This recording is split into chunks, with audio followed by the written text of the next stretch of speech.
Last week we looked at a color-coded chart of the opening of Mark's gospel so that we could see what he was doing. I have that as a handout now on the last page.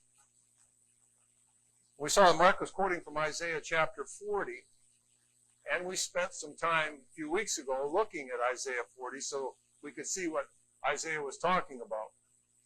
And he was talking about the gospel and the kingdom, and then we made the jump to Mark from there. But Mark also quoted Malachi, and Malachi quoted Exodus.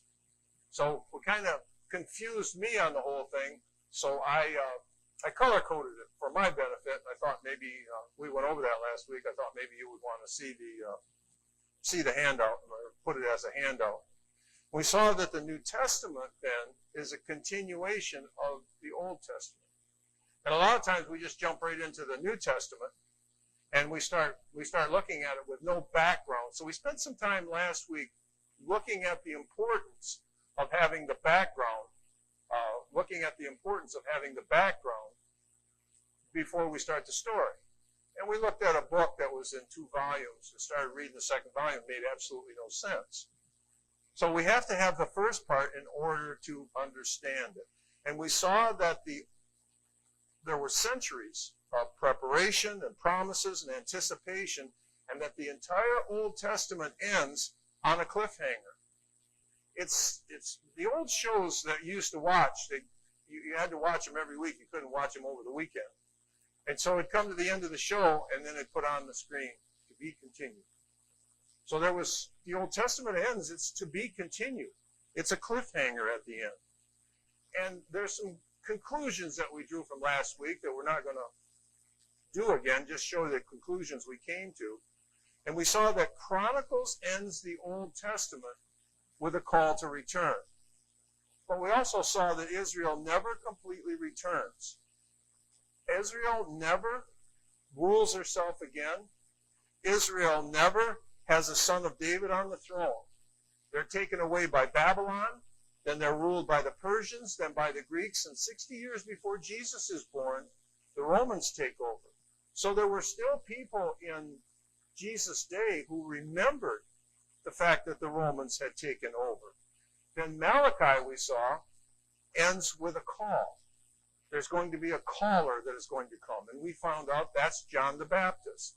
And Isaiah then gives a description of what and who we are to look for. We saw in chapter 2, he talks that all the nations are going to stream to the house of the Lord. Chapter 7 and chapter 9, a child is born. There's going to be a throne of David. It's going to be eternal. It's going to go forevermore. In chapter 11, we saw that this branch that is going to come forth from the stump of Jesse, from the root of David, and it's going to be a new Exodus that they're going to return. Chapter 40, we saw that it's the gospel. And then in chapter 42 and chapter 49 through chapter 50, we see that that new Messiah that comes is actually going to be a suffering servant. So we have all of this information that comes from Isaiah and from Malachi and from Chronicles. And with all three, the Old Covenant story is not yet complete. It never comes to an end. All three of them are pointing forward. And when John the Baptist and Jesus show up, the people are still waiting, and they're still looking.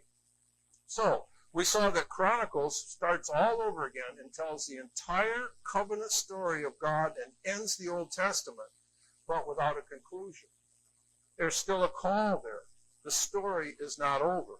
Malachi gives hope for that conclusion, and Isaiah gives a picture and a description of that conclusion. So Isaiah tells us how it's all going to turn out. And Mark is showing us then that this is the conclusion that Isaiah and Malachi and Chronicles was pointing out. Jesus' first sermon says, the time is now fulfilled. The end of the Old Testament has been waiting for the time to be fulfilled, and Jesus says, now it's here. And so the people are to answer the call of Chronicles and return. They're to recognize and obey the messenger of Malachi, and they're to prepare the way for the servant Messiah that Isaiah starts, who's going to bring the kingdom. There's 2 weeks of everything we spent time trying to learn, all summarized. Mark says that this is the gospel according to Isaiah. And Isaiah said in the 40th chapter, which Mark quotes, "Get yourself to a high mountain, O Zion, bearer of gospel. Lift up your voice mightily, O Jerusalem, bearer of gospel. Lift it up and do not fear." What are they to say? This will be a voice. They're to call something out. What is it that they're supposed to proclaim? Say to the cities of Judah, here's your God. Here's the gospel. And Jesus shows up, and here he is. But the people don't know that yet. That's the good news. So, Jesus comes along and he preaches this good news. He preaches this gospel. He preaches this kingdom. He says the time is fulfilled. The kingdom of God is at hand. Repent and believe the gospel. Isaiah is the gospel that they've been looking for. Isaiah is the gospel now that they are supposed to believe. And Isaiah is the gospel that they're confused about, that they've been arguing about for 400 years. The story didn't start here. And so we saw starting in the middle of a book misses the point of the book. We start in the middle of a movie, we're going to miss the point and the characters of what's going on. And we do that with the Bible if we start right in the middle. And we start with the New Testament without understanding that it's a completion of God's covenant in the Old Testament. Now, the author of the Gospel according to Mark is John Mark. And John is his Hebrew name. Mark is his Greek or Roman name. And he's the one that traveled with Paul and Barnabas. But it's his relationship with Peter that we want to look at, because this is actually the Gospel according to Peter. The earliest writings say that Mark wrote this. Nobody ever said anything else, even though his name's not at the top of the book. So in Acts chapter 12, Herod put James to death, and he saw that the Jews liked it so much that he threw Peter in prison. And Peter miraculously escapes, and he goes to Mark's house, Mark's mother's house. And that's where the Christians were gathered together. So when Peter came to himself, he said, "Now I know for sure that the Lord has sent his angel and rescued me from the hand of Herod and from all that the Jewish people were expecting." And when he realized this, he went to the house of Mary, the mother of John, who is also called Mark, where they were gathered together in prayer, and praying. And when he knocked at the door of the gate, the servant girl named Rhoda came and answered. So Mark lives in Jerusalem. And it looks like he's kind of wealthy. They got a big enough house for everybody to meet in, and they got servants. So Mark is like a wealthy person who was with the church early on when Peter was doing his preaching here. They must have been pretty familiar with Peter. Because they recognized his voice. The servant recognized his voice. So they were around each other quite a bit. And Peter talks about Mark in his first letter. "She who is in Babylon, chosen together with you, sends you his greetings, as does my son Mark." So he calls Mark his son. Now it's just like Paul when he talked about Timothy. So there was a close relationship with them. Now I've got another handout. The second page on your handout will, some people have them.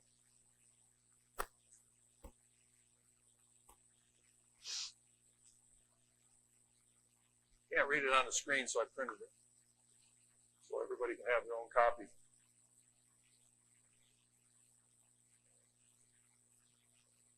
This is a chart of the book of Mark, the whole book of Mark, compared to the sermon that Peter preached to Cornelius in Acts chapter 10. So the gospel according to Mark is an expansion of Peter's sermon in Acts chapter 10 to the first Gentile convert. Mark 1 says that this is the beginning of the gospel of Jesus. Acts 10 has the word preaching in it, in the ESV. The ESV has good news, has gospel. So what's happened here is that the word for gospel is actually in the verb form. So they wrote in preaching, but literally it says gospeling. And that's the same thing that Paul did in 1 Corinthians, the 15th chapter. He says, now I make known to you, brethren, the gospel which I preached. That's the same word, only the verb form. So he has the gospel which I gospeled to you, which you received, in which you stand. So the gospel there in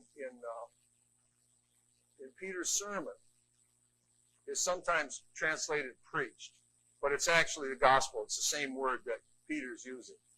So in our chart here, Mark talks about John the Baptist.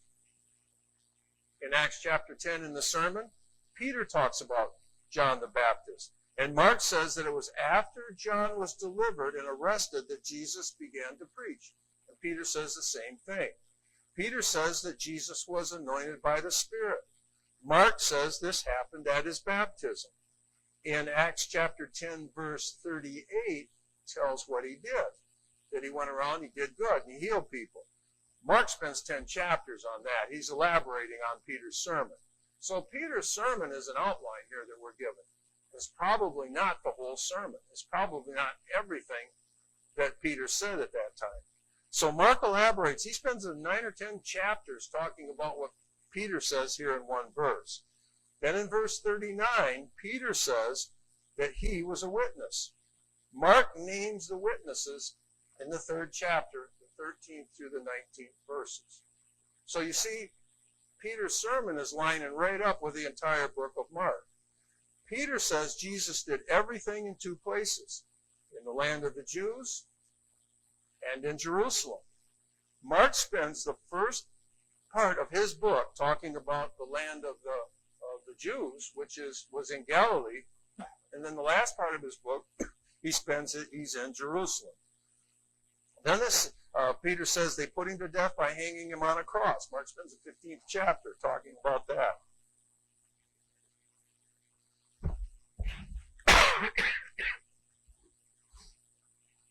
That's the last act, the last part of the book of Jerusalem.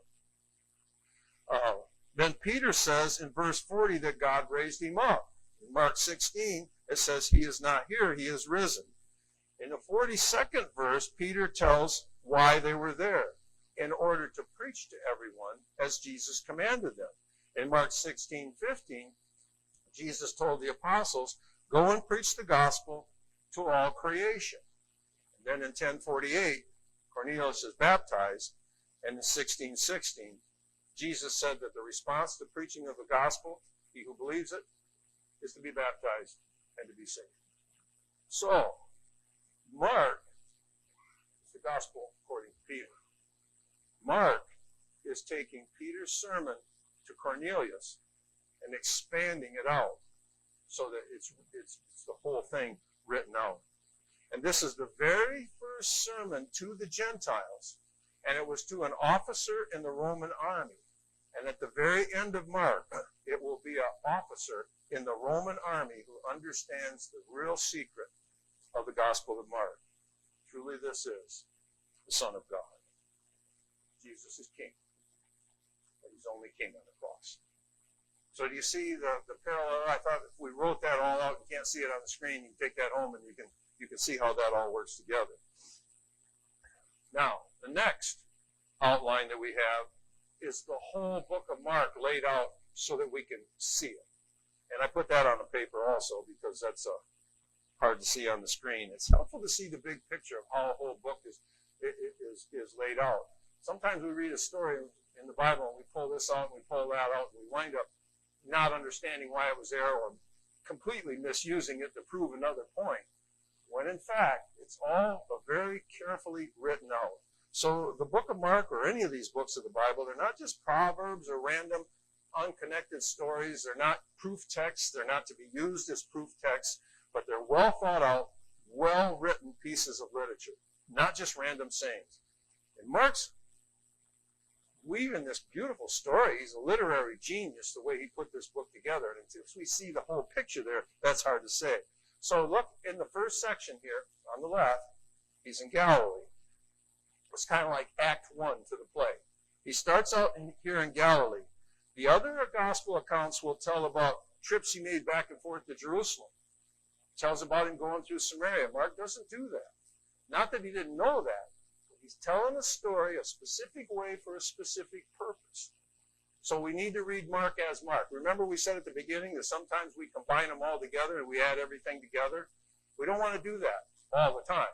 We want to see what Mark has to say. Mark's telling a story. They're all telling a story for a different purpose. They have a different reason behind it. So Mark's purpose here will be missed if we don't read just Mark and we keep adding them in. So we're going to be careful as we go through Mark to not keep jumping around and going and looking at all the other passages of Scripture that talk about the same thing or add something else. So this section takes place in Galilee. And it doesn't talk about the trips that he made back and forth. You ever been somewhere and somebody starts telling a story and somebody else goes, oh, oh, oh, don't forget this part. Or, oh, oh, oh, I know how this turns out. And they ruin the person's story. I was watching Aaron Weber. He was at a comedy club in Nashville, Tennessee, and he tells a story about throwing the first pitch out at the Chattanooga minor league baseball game. He had gotten a chance to go throw this pitch out. And so he starts to tell a story, and the story is absolutely hilarious. And somebody in the crowd, this is a small theater, yells, "We were there." And you can see the terror in his eyes, like, there goes my story. They asked him a question, and it was obvious they were there. But he's such the comedian that he used them to make his story even better, and he actually came out and he said, I should have saved this for last because nothing I got is as funny as what you guys just did. But he actually went in there and he says, I brought the heat. And the guy said, 65 miles an hour. He says, I thought it was 80. And the guy goes, I was giving you 5. And the guy in the audience was funnier. But they actually were there, and he held up and he says, we have a picture of us together at that game. Of course, Aaron Weber didn't remember that. If you jump ahead of somebody's story or you start filling in things they didn't want to tell, especially if you're a comedian or you're making a movie or writing a book, you're going to ruin the story. So we don't want to ruin the punchline. We don't want to ruin the story by bringing in other things. And we don't want to ruin the story by leaving things out or messing up the order or jumping to Luke or to Matthew or jumping ahead in the story. So we try to let Mark tell the story the way Mark tells it. We have to kind of trust that Mark knows what he's saying. And the source critics, they don't do that. They don't think that Mark knows what he's doing. So they go say, well, he must have got it here and he forgot to put this in. But when the source critics say they don't trust Mark, they don't trust God. God's got a story here. He's telling the story the way he wants to tell it. So in the beginning of Mark, Jesus is in Galilee and he's in the north. At the end of Mark, Jesus is in Jerusalem at the climax of the story. But in the middle, he's on the way. There's a journey here, and on the way, something takes place. And that way, being on the way, is taken from the highway of Isaiah. He's telling Isaiah's new Exodus story as he goes through here. And it's beautiful. So Mark is deliberately structured around 2 major sections with this big turning point that takes place in the middle. To understand Mark, it's necessary to follow along with the characters of the story on how this turning point explains both the narrative flow and the theological purpose of the Gospel of Mark. In other words, Mark wants us, the readers, to learn what the characters in the story are learning also. So Mark's not just a loose collection of stories that kind of got hodgepodge together, but a carefully shaped narrative in 2 acts. So, and Acts 1 takes place in Galilee. And basically, there's a question here. Who's Jesus? The question at the beginning is, who's Jesus? He does these teachings, he does these miracles, he does all of these other things. But who is he? What's going on here? The characters continually ask, who is this? The disciples, the crowds, the authorities, they all fail to understand the true identity of Jesus. So there's blindness that comes up in the story, but not just blindness, physical blindness where you can't see, but a blindness where you can't understand what's going on. And Mark looks like it's confusing when Mark does that, until we know that that's what Mark is actually doing. So then we have this turning point. And the turning point takes place with the confession of Peter. Who do you say I am? You're the Christ. You're the Messiah. You're the one. And he gets it right. He identifies Jesus but his his confession is incomplete. He doesn't know what that means. You're the one the Old Testament's been talking about. Really? What does that mean? Because now what takes place in the second part of this is, he's a suffering Messiah. Peter has no concept of this suffering Messiah. He's still thinking conquering king. So his confession is partial. It's incomplete. He doesn't understand what that means, and he doesn't understand what that involves for his whole life. Not as only as Jesus a suffering servant, but his followers have to be suffering servants also. So there's a servanthood that's involved with this. So this moment here in the middle serves as a hinge between Jesus' public ministry and his power, and then his journey to the cross. He's on his way. This is the highway. The highway of Isaiah leads to the cross. So then at the end, in Act 2, what kind of Messiah is he? Jesus starts teaching that the Messiah must suffer. He must be rejected. He must die. He must rise from the dead. We don't see any of that in the first part of the book. We see that on the journey when they're starting to head. This is why we're going to Jerusalem at this time. So the next part of Isaiah, which we didn't cover, and we're going to try to cover as we go through here. Remember, this is the gospel according to Isaiah. But the next part shifts, and it's a path to the cross, and discipleship becomes defined by the suffering of Jesus and the suffering. And blindness is only healed through the revelation of the cross and the resurrection. You're never going to understand who Jesus is until you see that. So, the first part we ask, who's Jesus? In the middle, we say he's the Messiah. But it's the last part that we find out what the Messiah is. There's the purpose of the book of Mark. So, in Mark chapter 1, it says, this is the beginning of the gospel of Jesus Christ, the Son of God. Now, we need to ask ourselves, who else knows that?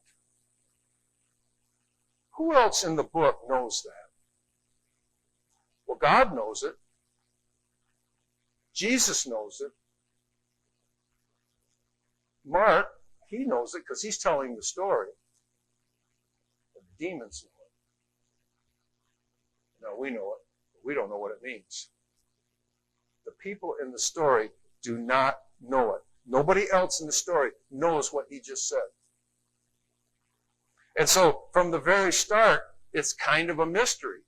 And Jesus is going to say, as soon as he's alone, his followers, along with the 12, they began asking him about the parables. Why are you talking in parables? And he was saying, to you has been given the mystery of the kingdom of God, but to those who are outside, they get everything in parables. So we've got this group of people who are realizing who Jesus is, and they're following him, and they're taking him seriously, but the other ones aren't. I have to teach them in parables. Part of the reason he has to teach them in parables, he's going to say, is because they don't know what this kingdom means. And it's like, we all use the same vocabulary, but sometimes we use a different dictionary. We'll say the same words, and we get a different meaning out of those words. And when you talk to people in the world, when you talk to people in politics, when you talk to people in your history class at school, when you talk to people in religion, they're all saying the same words. But you got to go back and do definitions because they're using different definitions of what you've been talking about. So, last week we saw that he began to preach the kingdom. So these people have all different kinds of understandings of what kingdom is. They've been arguing about it. They didn't know what it meant. They didn't know what it means to be king. And they all have different ideas. This kingdom mystery is not really a mystery to Jesus. Now, this is the way Mark tells the story. By showing how people discover who Jesus is. So we get to watch the discovery as it goes on to find out what kind of Messiah he is and what this means. And in the process of watching them discover, we discover. As they discover, we discover. We know the facts from the outset. We know the facts from the first line of the book of Mark, but we don't know what that means. So even the readers of the book of Mark don't know what it means until they get down to the end. Mark is telling us to read a story, and he points this out. Now, this is a technique that's used in literature and movies and has been used since ancient Babylonian times. It's called dramatic irony. It's a type of irony where the reader or the audience knows something that the characters do not know, resulting in increased tension. Who knows what's going on here? We do. They don't. They don't see the piano coming. So they don't see the piano coming, but we do. So the humor here, if it's humor, is that we know something that they don't know. What's about to happen? What do we know that she doesn't know? She's swimming in the ocean, having a good time, the water's warm, this is great. Getting a little exercise. She doesn't know what's about to happen. But we know. Remember that movie Back to the Future? They made 3 of those. They're supposedly making another one.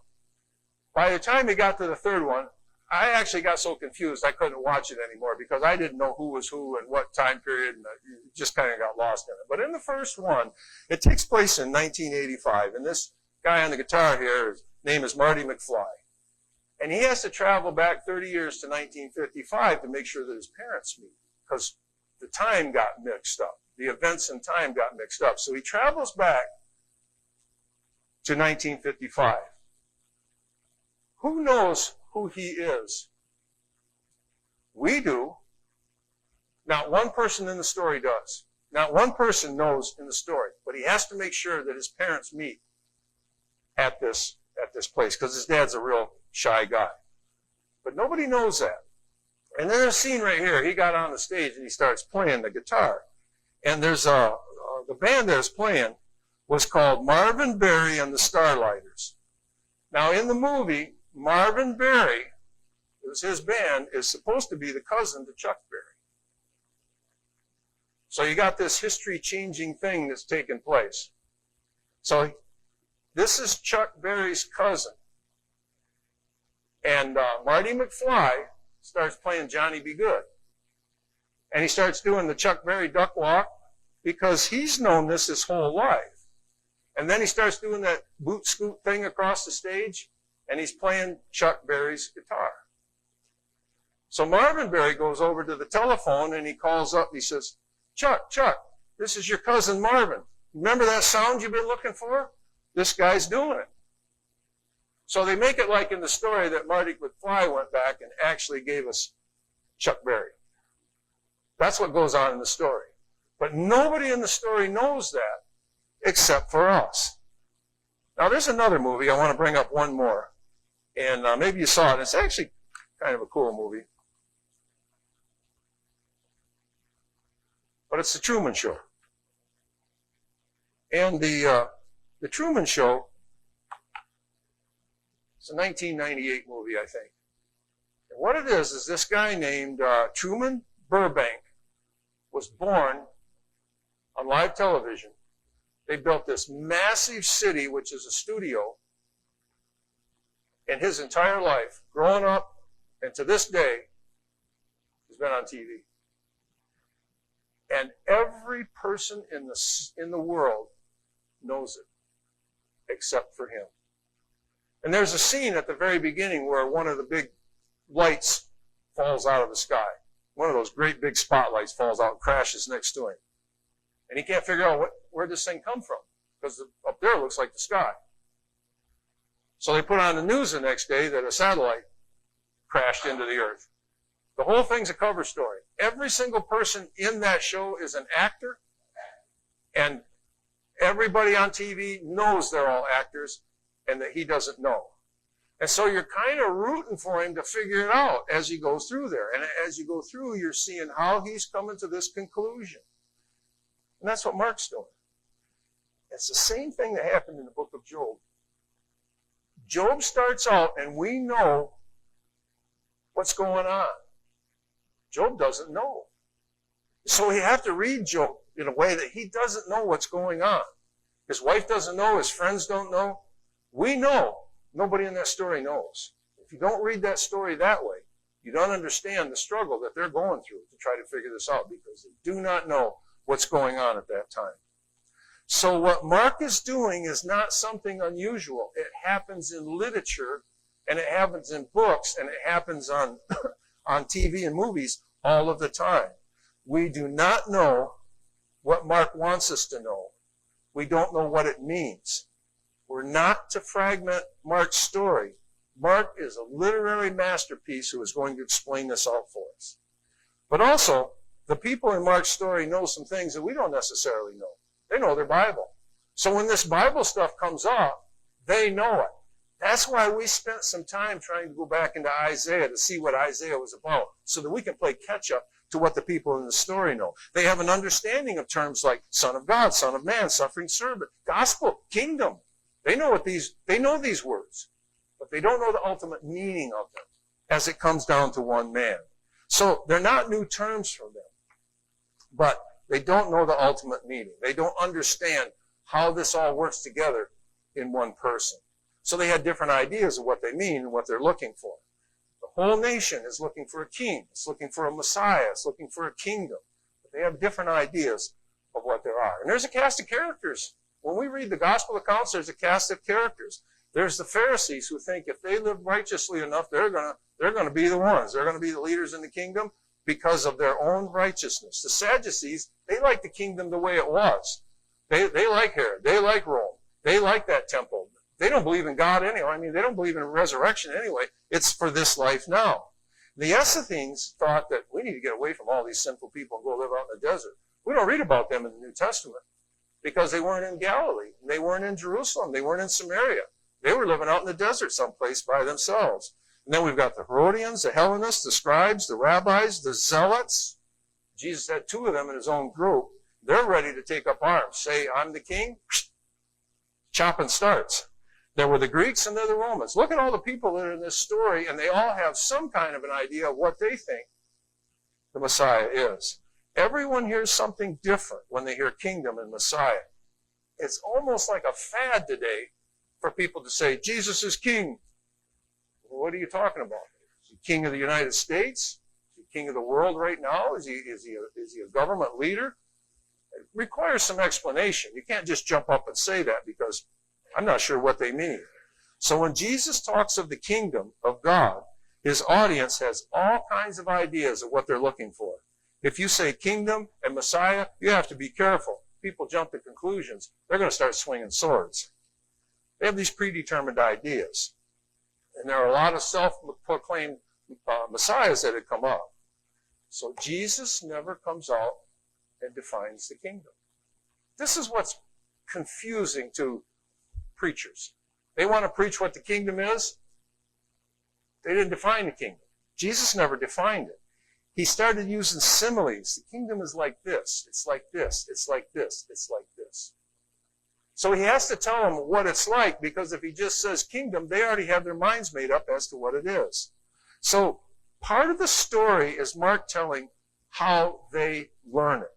What does it take for them to realize?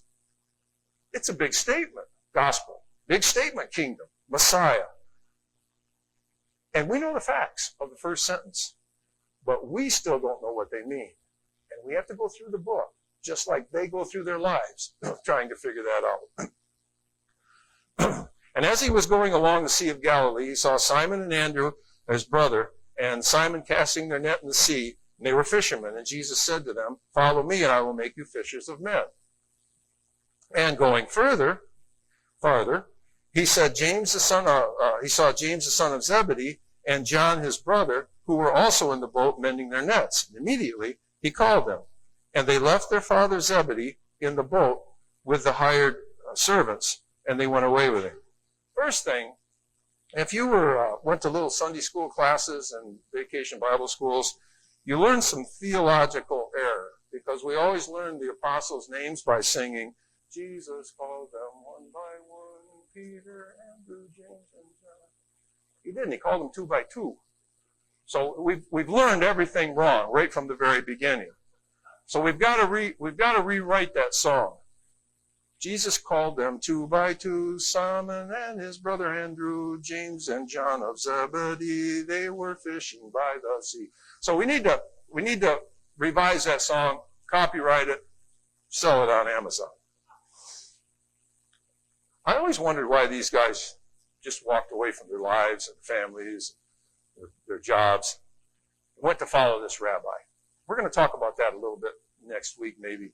There's reasons why they did that. But one of the reasons is, after Isaiah, Jeremiah shows up just before Babylon goes down. Isaiah said it would happen. Jeremiah watched it happen. And he then talks about the future also. And he said, therefore, behold, the days are coming, declares the Lord, when it will no longer be said, as the Lord lives, who brought the sons out of the land of Egypt. Remember we said that Isaiah says it's not going to be like out of the land of Egypt. Now it's going to be out of the land of Babylon. There's a new Exodus. Jeremiah is saying the same thing. But as the Lord lives, who brought the sons of Israel out of the land of the north and from the countries where he had banished them, for I will restore them to their land and I will give them to their fathers. Then he says, here's how he's going to do it.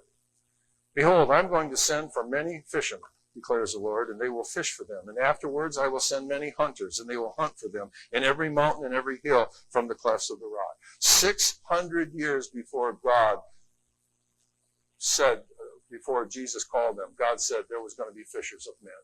And so this is a fulfillment of Isaiah. So then,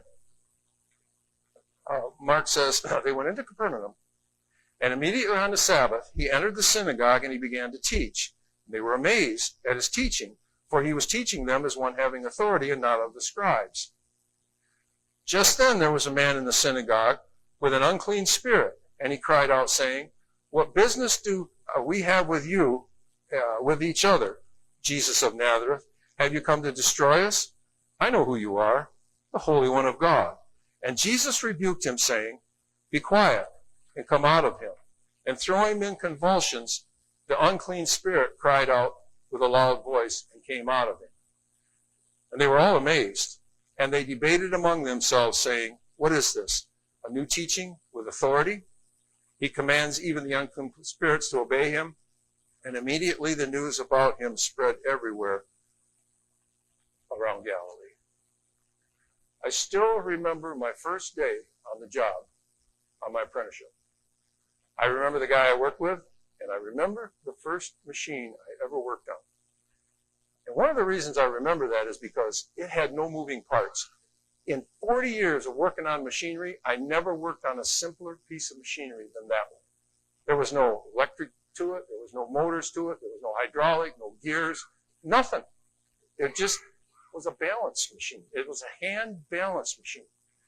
And they put me with this old journeyman. His name was Pete. He was an old Hungarian. He had 46 years all on that trade. He hired in before before the sit-down strike. He'd been there forever. He'd been in that building forever. It was the oldest factory in Genesee County. He was just a wore-out little old man. He had a newspaper hat that he folded every morning to put on his head. He had coveralls that were torn and tattered. His fingers were gnarled with arthritis and scars from all the work that he'd done. And he walked with a limp because he'd had so many surgeries on his body from working on big, heavy machinery all these years. And I thought, this is a man that has gained some knowledge. And he had a chaw of tobacco on his left side and a short, stuggy cigar on the other side. So we went out on this machine, and the machine wasn't very tall, and Pete got down on his knees, and he was working underneath.